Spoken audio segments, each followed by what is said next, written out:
Hi everybody, thank you for those who have joined already. We're just going to give it another 30 seconds to a minute just to allow for a couple more people to join the session, and then we'll get underway if that's all right.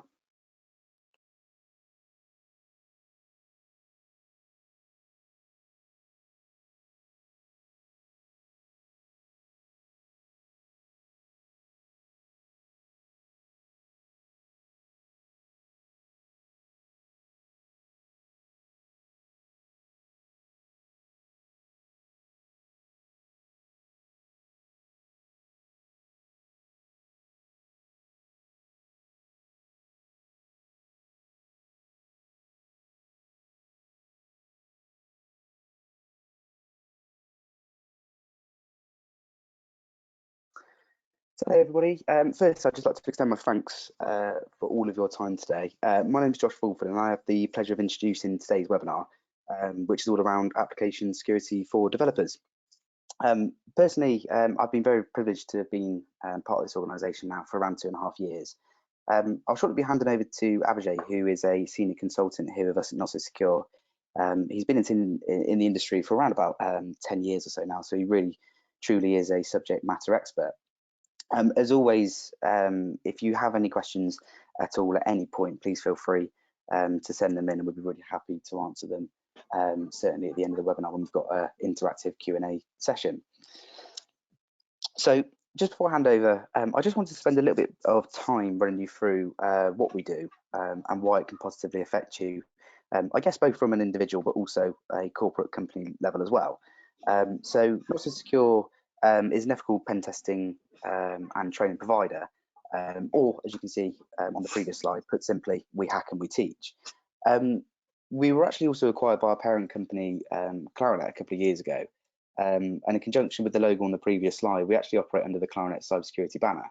And well, that's actually quite important due to the fact that it's allowed us to offer also a more managed protection on top of our testing and training portfolio as it stands at the moment. I'll probably come back to this and touch upon this just a little bit later on. But moving on to this slide here in front of you, you'll be able to see a little bit more about the traditional types of cyber services that we provide. On the left, this is all about us looking at your security posture. So how secure are your applications? How exposed is your customer data? Where would it be possible for someone to escalate privileges? As you can see there as well, what is your strategy when it comes to network security? These are all the types of questions that will be answered as a result of these services. So these services that I just mentioned there, they're not all, but just some of the tests that we can provide. And on the right-hand side is our training portfolio. As you move down the list on the right there, you get increased difficulty and complexity.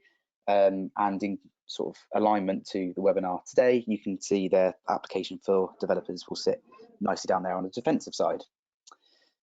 So you probably saw a couple of slides ago, very, very briefly, that we're actually Black Hat's largest and biggest training provider. And in 2019, in front of you there is a image of the rooms that we were training in, and in these rooms we actually trained over 600 people. Sorry.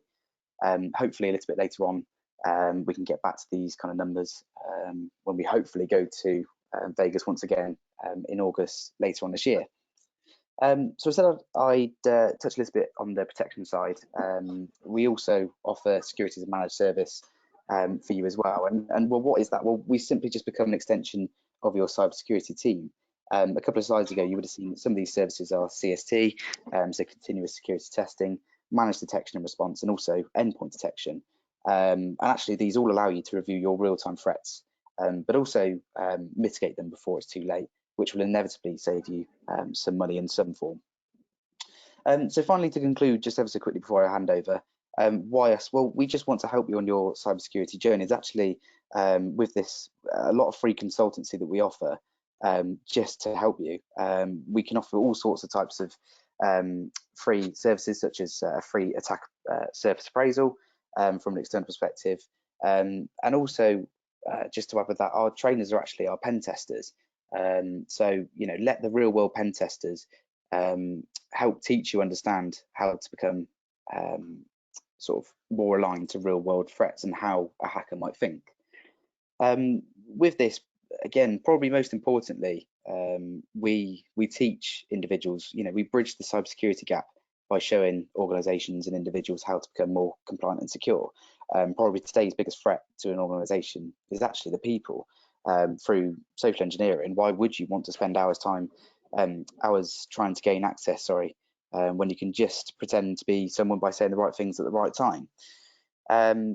So that's pretty much all from me, but just ever so quickly, before I hand over, as you can see on the screen there, we'll touch upon this a bit later on in the webinar, but we've actually got a chance to win a place at our next application for developers training course. So this webinar will give you a very brief taster as to what this entails. All you need to do is just speak to one of us, one of the team, about a potential requirement, whether it be training or pen testing, or just submit a question in the chat, and you'll be in with a chance of winning a free training place. So without any further ado, I'll hand you over to Abhijay, who will take you through AppSec for developers.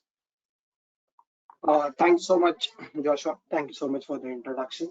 A very warm welcome to each and every one of you. A very good morning, good afternoon, and good evening to each and every one of you who have logged in from different time zones. Now, before we proceed with the webinar today, let me go ahead and provide a quick introduction about myself. So, myself, Abhijay Singh, I have actually been working for NotSoSecure for the past couple of years, and I am the lead trainer for application security for developers course and the DevSecOps course.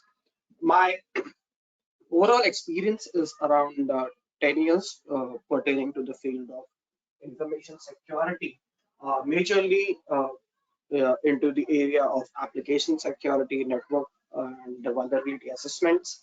I have been a trainer / speaker at various international and local conferences like OWASP New Zealand, Nalcon Bangalore, and InfoSec UK, etc. Now, let's start with the very first slide, wherein we want to discuss what will the delegates actually go ahead and gain from attending our application security for developers course. Now, one thing to understand is that if you go ahead and enroll to our course, you'll be able to understand how the vulnerabilities are discovered using the same tools and the techniques that are used by researchers and pen testers, and understand its implications. Now, the second thing that that you'll go ahead and understand from our training is you'll also go ahead and understand or get on the same page with the security team when you're going ahead and discussing the vulnerabilities. You will also go ahead and understand what are the different financial repercussions or the damage that can be caused by the different web application vulnerabilities, which might be affecting your web application. And last but not the least, you will also be able to go ahead and gain insight into the latest trends, latest vulnerabilities that are used by the attackers and the pen testers to actually go ahead and exploit or gain access to the web applications. Now, this is the entire two-day course that we have. This is just a small gist of the entire two-day course that we have as a part of our application security for developers training. You can go ahead and see that we have the initial topics where we go ahead and start with the basics. We go ahead and help the delegates understand the basics related to application security. We then go ahead and ensure that all the different topics of the OWASP top 10 that are present are covered as a part of the two-day training for our application security for developers course. Now, one thing to note over here is that the entire training has actually been developed by keeping developers in mind, so that they are able to go ahead and relate the different web application security vulnerabilities, identify them, and also go ahead and mitigate them by going ahead and attending our trainings. Now, let's go ahead and discuss what we are going to look at today. So let's go ahead and discuss the agenda for today. So we'll begin with the very first question, which is why do we actually require application security? We then move on to understand what is OWASP top 10, and then we'll go ahead and do a quick comparative study to understand the differences in the different versions of the OWASP top 10 that has been released. Then we go ahead and discuss a very important question, which is what is an attack surface when it comes to a web application? And we'll go ahead and discuss the different aspects of the attack surface. Then we look at some examples of the popular bugs that are covered as a part of our web application security for developers training. We are going ahead and covering 3 specific bugs over here in the webinar today, which is XXE. We have SSRF and the deserialization vulnerabilities, which we will go ahead and discuss today. Finally, I'll go ahead and help you guys understand on what are the key takeaways from our training, how by enrolling to our application security for developers course, you will be able to go ahead and understand application security in a defensive way, and also understand how you can go ahead and mitigate those web application security vulnerabilities as well. So without further ado, let's go ahead and start with the very first topic, which is why do we actually require application security? So to explain the need of application security, I think the very best aspect is to actually take a case study. And this is a block diagram that we actually created for one of our clients when we were going ahead and pen testing their infrastructure. So the agenda was clear. It was a 5-day red team assessment that was to be performed with the only available information as the organization's name. So we did not have any other information related to the client. We just had the client's organization name, and the client wanted us to go ahead and find out what are the different assets that are present over the internet, and find out if there are any way or any method in which an attacker can actually go ahead and get inside the internal network of the client from the internet. And that would also go ahead and help them understand the effectiveness of the different layers of security that they have implemented on their internet facing applications and internet facing devices. So we initiated the penetration testing or the red teaming exercise, and during the enumeration phase, we actually found an application which was hosted on the client's infrastructure. And from the looks of the application, it looked like that the application was created for some temporary event, and they had forgotten to go ahead and decommission that application. Now, in that application, we actually went ahead and identified a blind SQL injection attack. And using this blind SQL injection, we were able to actually go ahead and execute SQL queries. Now, by going ahead and executing the SQL queries on the MS SQL 2012 Windows host, we were able to go ahead and pass on SQL injection payloads onto the Windows host and gain foothold onto that particular system. Now, we identified that the application was accessing the database as a SA user. Now, the SA user is actually a super admin user or a root equivalent user in MS SQL databases, which can be used to go ahead and perform different operations. Now, in MS SQL database, there's also a procedure called as XPCMD shell. And using this risky procedure, we can actually go ahead and execute operating system level commands. Now, sitting on the other side of the internet, sitting on a public network box, which is the NSS box, we were practically able to go ahead and pass on operating system level commands on this MS SQL host, which was hosted on a Windows 2012 server located inside the internal network of the client's infrastructure. Now, by going ahead and using the XPCMD shell procedure, we were able to go ahead and perform post-exploitation techniques. We were able to go ahead and access the information that was present on the multiple devices present within the client's infrastructure. And finally, we were able to go ahead and gain access to the client's domain controller, and we were able to go ahead and gain access as a domain administrator.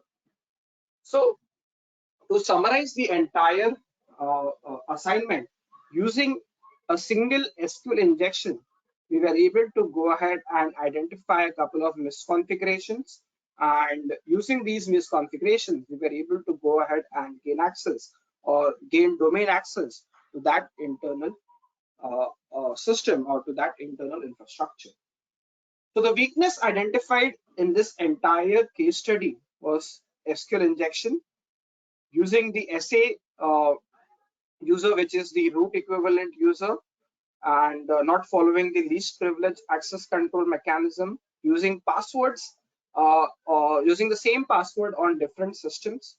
It was also identified. And this is where this particular case study serves as a very good example on why we actually need to go ahead and fix issues like SQL injection and why we actually require application security. Next, we go ahead and discuss about OWASP top 10, and we go ahead and discuss the comparative study of the OWASP top 10. So OWASP is basically a open source project. It's actually a very good initiative that helps not only the pen testers but also the developers by going ahead and releasing a list of top 10 attacks that are identified throughout the industry. So OWASP releases this top 10 attack list every couple of years so that the researchers, the pen testers, and the developers are aware of what are the different vulnerabilities that are present in the web applications. And that is where we have gone ahead and mapped out the different OWASP top 10 vulnerabilities that were identified in 2010. We have the OWASP top 10 in 2013, and we have the OWASP top 10 that was released in 2017. Now, over here, I want everyone to go ahead and notice something very interesting. I want everyone to have a look at the very first aspect, which is A2. In 2010, we have the second most identified vulnerability as cross-site scripting. Now, in 2013, cross-site scripting has actually moved on to the third position. And interestingly, in 2017, you will actually find that the cross-site scripting vulnerability has moved to the 7th position in the OWASP top 10 list. Now,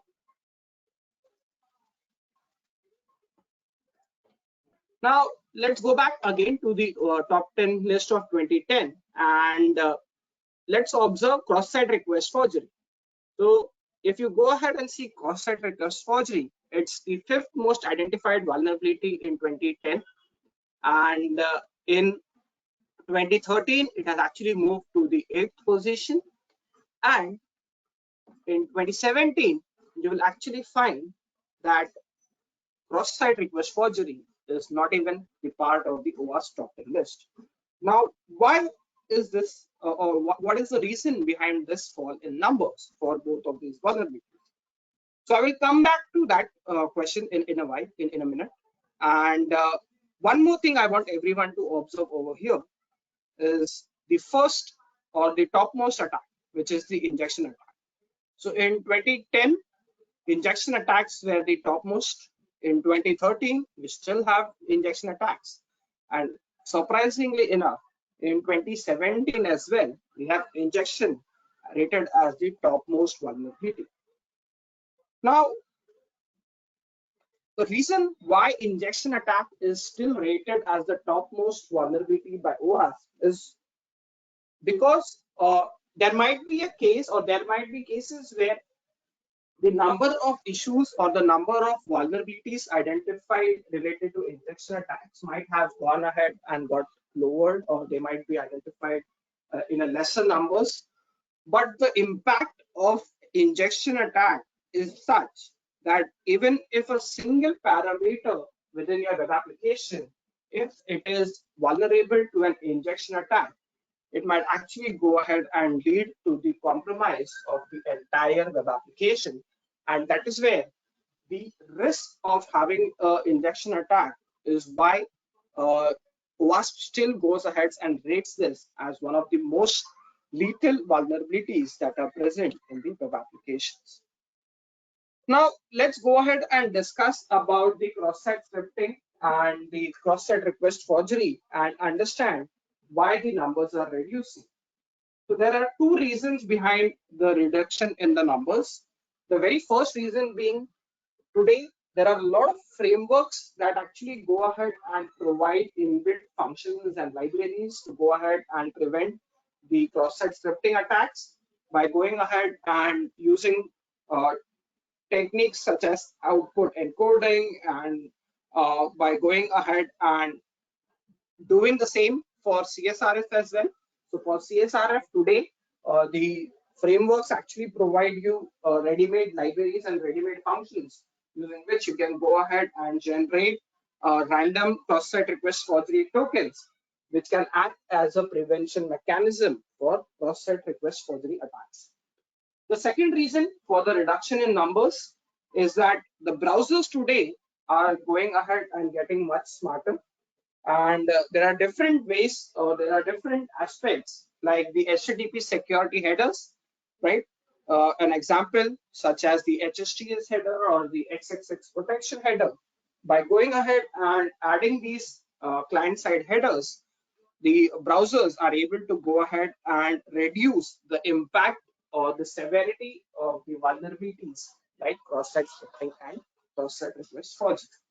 So these are the two major reasons why there is a fall in the numbers of cross-site scripting attack and cross-site request forgery attack.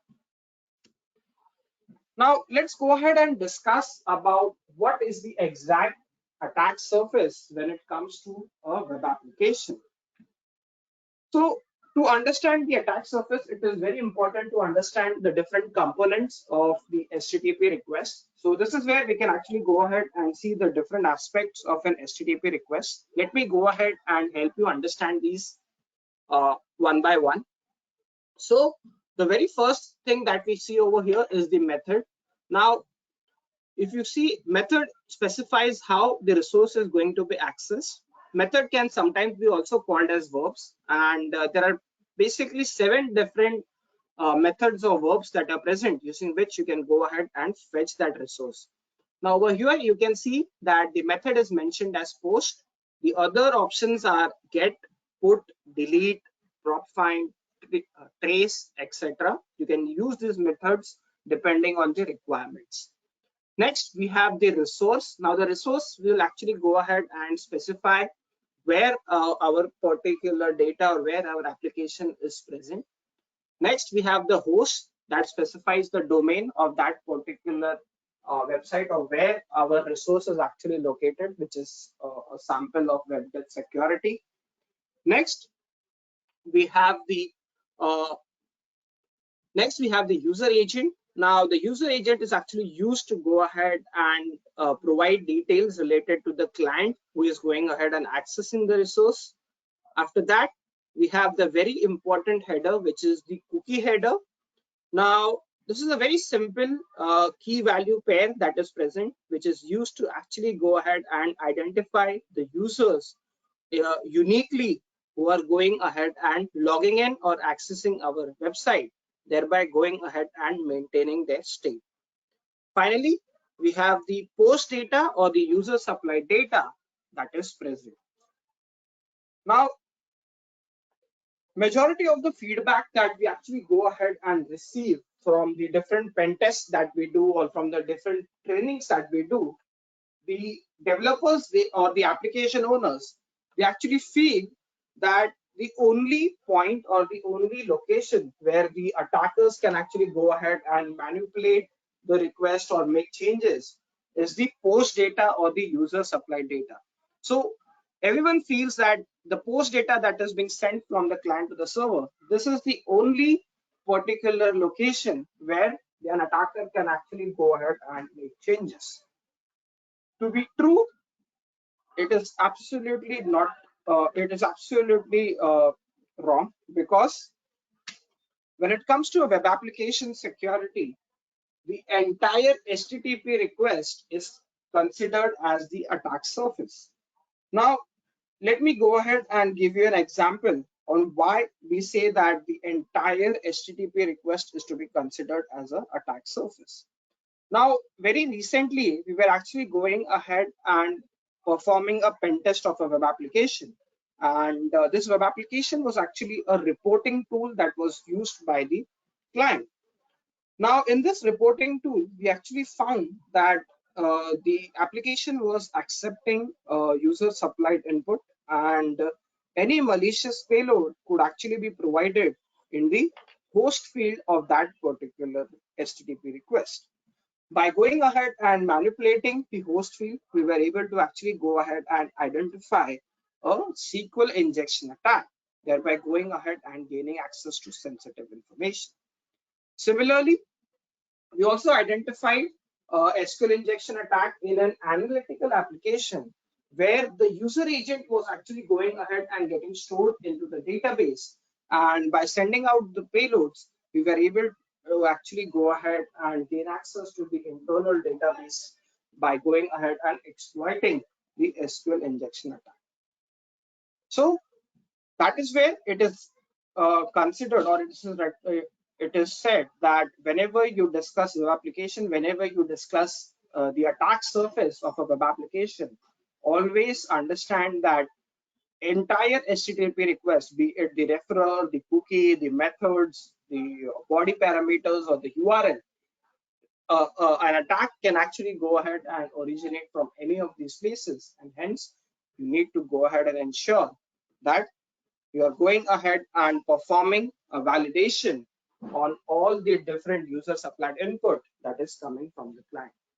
So the remediation to all the different bugs that are present in a web application is to actually go ahead and validate the untrusted user supplied input. The thumb rule that needs to be taken, or the thumb rule when it comes to prevention of web application security vulnerabilities, is that anything that is coming as a part of the HTTP request, it needs to be validated. And if you are able to go ahead and do that, you'll be able to go ahead and prevent majority of the web application security attacks. Now, these are some examples where host header was actually used by an attacker to go ahead and identify different issues within a web application. So for a reference, we have actually gone ahead and added this slide to show that attackers actually go ahead and use the host header injection as one of the attack vectors to go ahead and cause damage within the web application. Now let's go ahead and discuss the most popular bugs that are present within a web application. And the very first popular bug that we will be discussing is the XXE attack. So today, XML is one of the most widely used languages on the internet, which means that there are a lot of different web applications that actually go ahead and process data in XML format. Now over here, you can see that this is an example of an API which is going ahead and accepting XML data as an input, and it is going ahead and processing that XML file and spooling out the data. Now, what can go wrong in this request? What is the maximum damage that an attacker can actually go ahead and cause through this particular request? So in XML, we can actually go ahead and declare something called as an entity, which can be used as a placeholder to go ahead and store some values, and this value can then be referenced later in the XML document. So over here in the slide, you can see we are actually going ahead and declaring an entity XXE, and to this entity, we are actually going ahead and declaring the value of an internal file using the system keyword, and we are going ahead and referencing this file in &XXE. When we send this to the application, right, you can go ahead and see how the application has gone ahead and responded to this request. And by going ahead and gaining access to the etc passwd file, we can actually go ahead and confirm that this particular web application is actually vulnerable to an XXE attack. Now, XXE attack is prevalent because XML is used in majority of the web applications that are present. Now, let's understand what more can be done with the XXE attack. So if you have a vulnerable application that is running on AWS, XXE can actually be used to go ahead and gain access to the sensitive AWS keys, or to actually go ahead and gain access to the AWS EC2 instance data, or the metadata, which is 169.254, 169.254, thereby going ahead and leaking out the secret access key, the access key ID, and the token that can be used to go ahead and gain access to the AWS infrastructure. Now, sorry, let's understand one more scenario where we actually cannot go ahead and read any file on the application or the system that we are testing. Now, there is no practical way to actually go ahead and confirm the vulnerability, or to go ahead and highlight the impact of an XXE attack in that particular situation. So what do we do in such scenarios where we are actually not able to read any file, or we are not able to go ahead and gain access to any sensitive information? Now, in this kind of a situation, what if we supply this particular file? Now, this is a very special file, and we actually go ahead and call this file as the billions laugh attack file. So basically what this file does is that it will actually go ahead and print the string LOL 1 billion times. Now imagine the load your server will go ahead and take to actually go ahead and process this file. And it might be safe to say that if an attacker is actually able to go ahead and send out multiple files of this particular nature, the attacker might be able to go ahead and slow down your server, or might even be able to go ahead and crash it. Hence, XXE is a very severe issue. And now let's go ahead and discuss how we can mitigate XXE attacks. So to remediate XXE, the very first thing that we need to do is to go ahead and identify if you're using, or if you're going ahead and accepting XML input anywhere within the application. The next thing that we need to check is if we are actually using any vulnerable library that is present and that is going ahead and passing the data. Now, how do you search? Now, how do you go ahead and identify? So the very important aspect of remediating XXE is you look for these XML parsers, and you do two things. First, you go ahead and disable the entity and the external entity processing, and you go ahead and disable the DTD processing. Now over here, we have also gone ahead and provided an example in ASP.NET. You can actually go ahead and disable the DTD processing by going ahead and assigning a flag which is DTD processing.prohibit. And by going ahead and providing this flag, you'll be able to go ahead and prevent XXE attacks. Now, these are some examples on how attackers were able to go ahead and use XXE attacks to go ahead and cause damage. And you can see the monetary value that the attackers were able to achieve by exploiting the XXE vulnerability. The next popular bug that we discuss is SSRF, or server-side request forgery. Now, let's understand SSRF in more detail. And to understand SSRF, first we need to understand how an application can actually be vulnerable when SSRF attacked. So the application over here, you can see an example where the application is actually going ahead and accepting user input in the form of a URL or an IP address. And what the application will actually go ahead and do is that it will go ahead and load the resource from an external system, which is the external URL or the IP address that has been provided. Now, as soon as we go ahead and provide the URL, what the application will do is it will go ahead and fetch the resource, and it will go ahead and uh, parse the input that is coming of that particular image, and it will go ahead and showcase that particular image into the dashboard of that particular application. Now, this is where the server is actually going ahead and fetching the resource on behalf of the user. And this is where SSRF can actually happen. Now, instead of going ahead and fetching the URL, what if we actually go ahead and provide the input or the URL as localhost colon 8080 or localhost colon 9200, which is the default location for the Elastic search that is present within the server. Now, the application will actually go ahead and if there are no particular validations that are being done, the application will actually go ahead and process that query, and it will go ahead and load that particular resource. And these are the techniques that are actually used by attackers to go ahead and bypass the different firewall restrictions that are present using ports 80 and 443.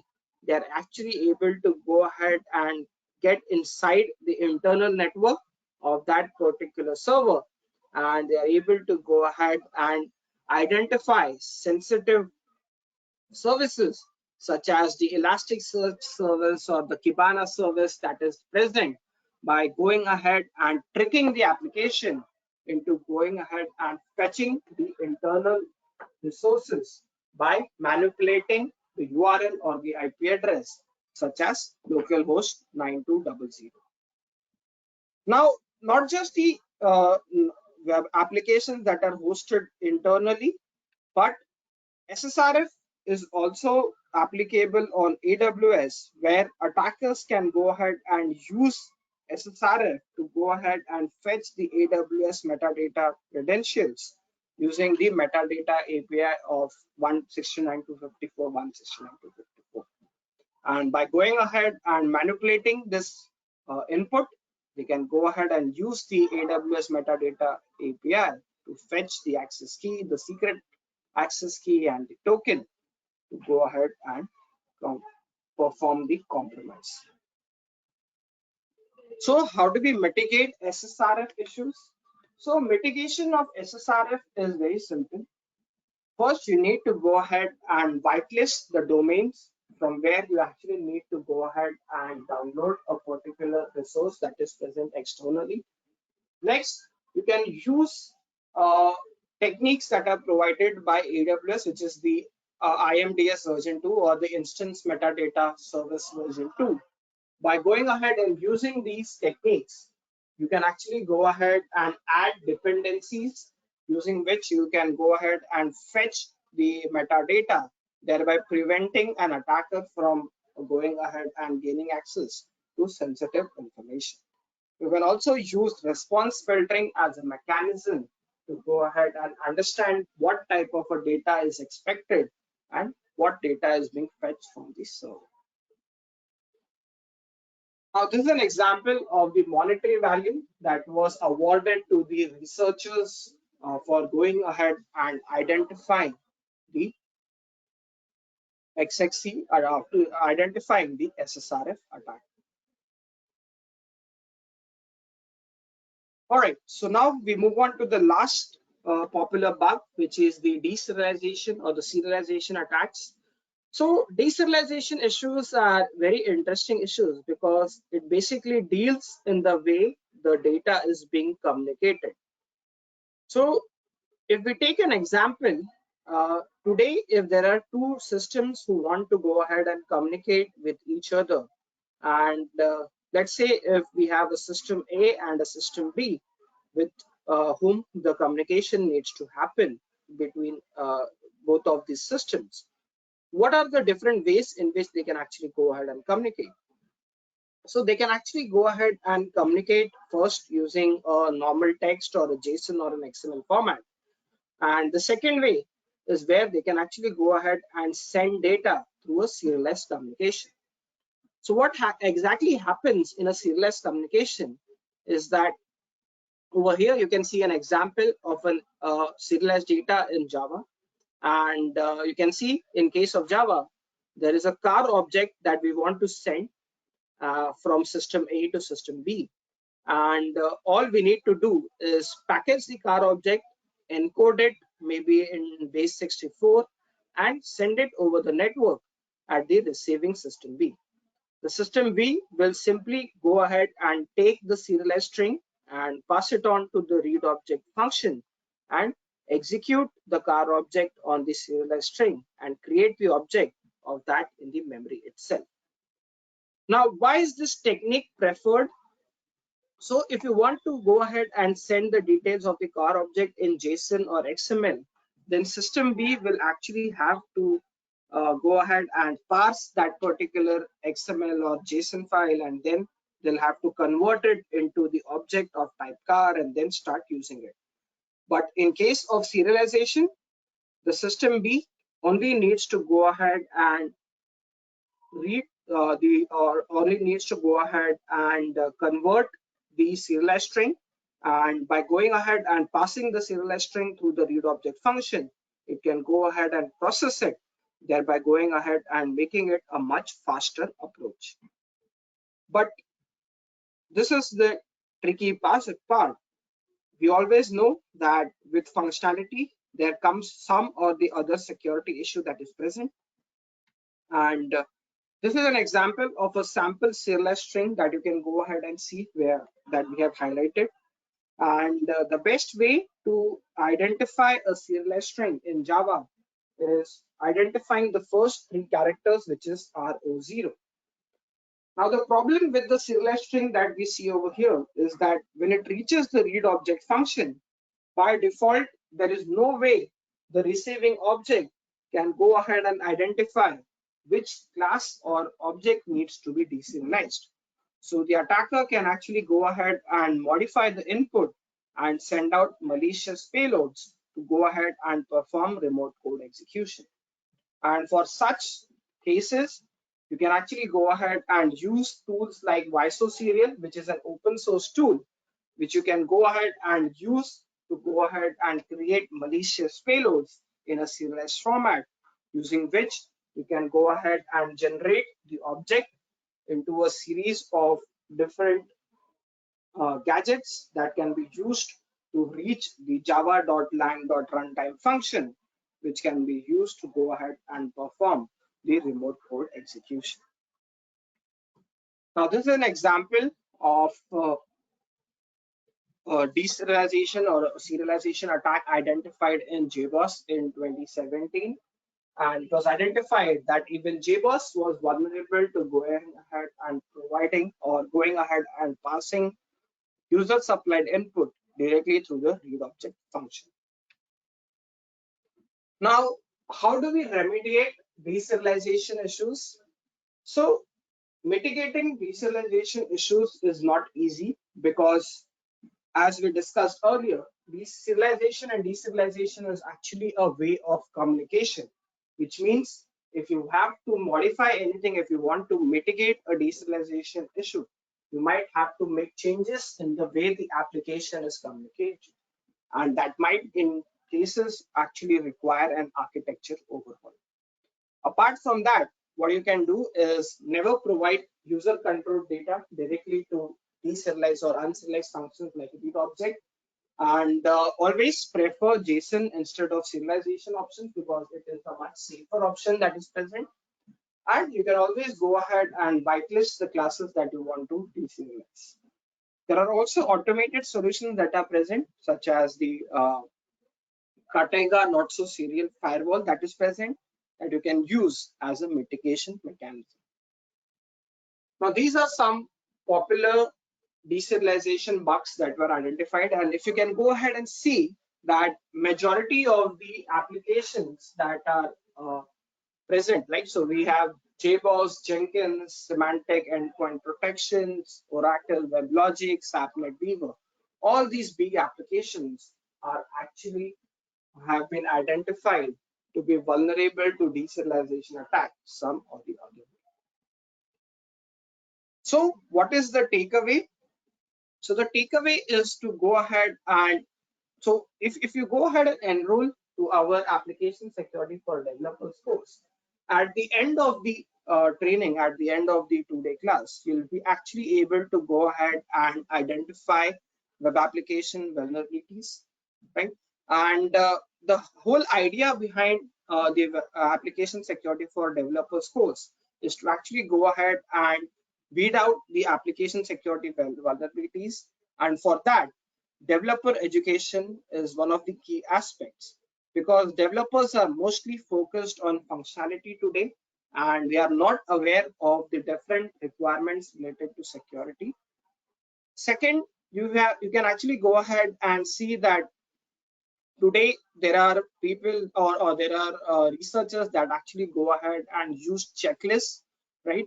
So rather than going ahead and giving checklist, or going ahead and providing checklists to the developers for secure coding, what is best is to teach the developers about the application security vulnerabilities. As by going ahead and teaching them, they can actually go ahead and relate more with the vulnerabilities that are present. They'll be able to go ahead and remediate the vulnerabilities faster by relating them.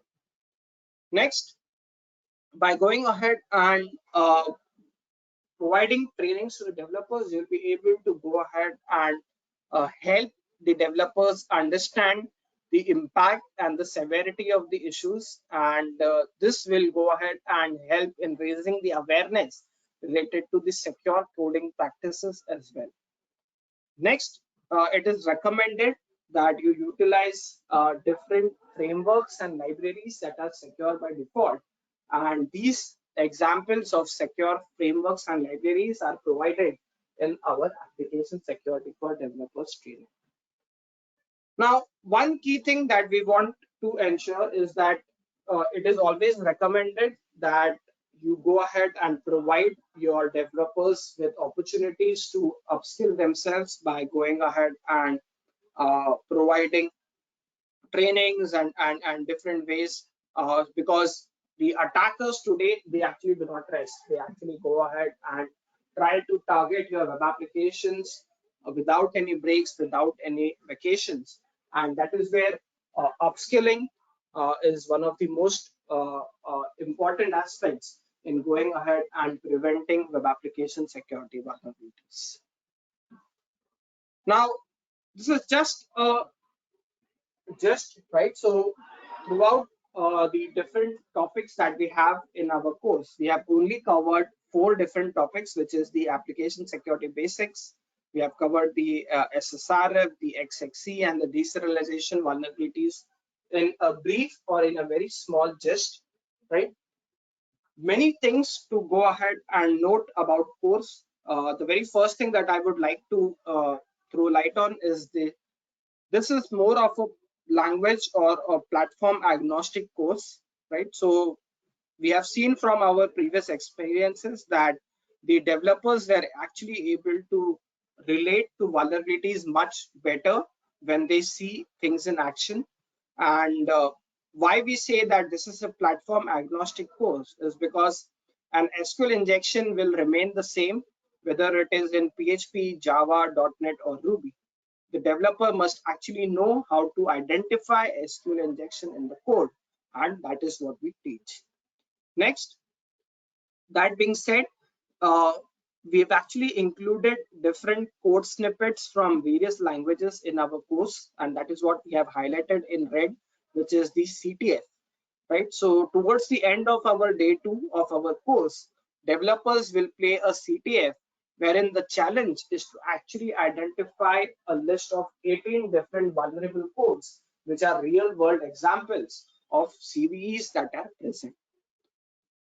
And so these are the different topics that we have that we actually go ahead and cover, and over the course of 2 days of our training.